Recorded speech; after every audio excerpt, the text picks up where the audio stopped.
তারেক রহমানের হাতকে শক্তিশালী করতেই হবে, এটাই আমাদের দায়িত্ব। এই নৈতিকতা, এই ধারণা নিয়ে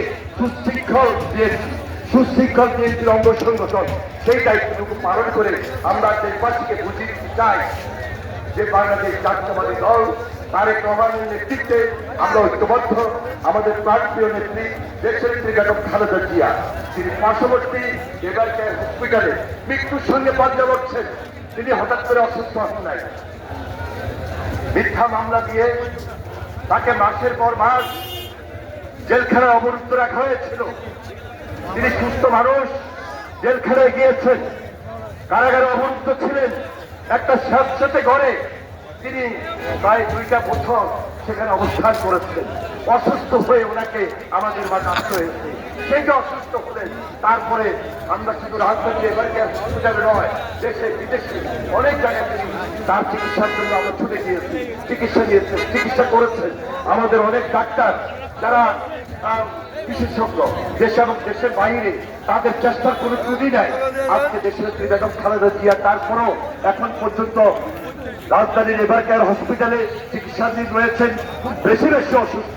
সেই জন্য নেত্রীর জন্য, দেশের নেত্রী বেগম খালেদা জিয়ার জন্য বিশেষভাবে আপনার দোয়া করবেন, প্রার্থনা করবেন। এবং আমাদের বিভিন্ন সম্প্রদায়ের যারা রয়েছেন, সনাতনী ধর্ম, হিন্দু, বৌদ্ধ, খ্রিস্টান এবং যে যে ধর্মেই থাকুক না কেন, সবাই প্রার্থনা করছেন, দোয়া করছেন। আমরা যারা মুসলমান এখানে আমাদের সকল পর্যায়ের নেতৃবৃন্দ আজকে বিভিন্নভাবে আজকে সজ্জা দিচ্ছেন, দোয়া করছেন, আজকে খতম পড়িয়েছেন, কোরআন খতম করছেন। সুতরাং দেশের বেগম খালেদা জিয়া যেন দীর্ঘজীবী হন, তিনি যেন সুস্থ থেকে আমাদের মাঝে এই নির্বাচনটা আমাদেরকে মনোবল এবং সাহস দিয়ে এগিয়ে নিতে পারেন। সেই জন্য আমি আল্লাহর কাছে, আল্লাহ তাআলার কাছে শুকরিয়া আদায় করছি। আল্লাহ তাআলা তাকে যেন সুস্থ করে দেন, সুস্থ করে রাখবেন, আমাদের মাঝে রাখবেন। এবং আমাদের ভারপ্রাপ্ত চেয়ারম্যান জনাব তারেক রহমান খুব নির্বিঘ্নে সুন্দরভাবে যেন আমাদের সিলেট সেই শাহজালাল বিমানবন্দর থেকে কিছুক্ষণের মধ্যে ঢাকা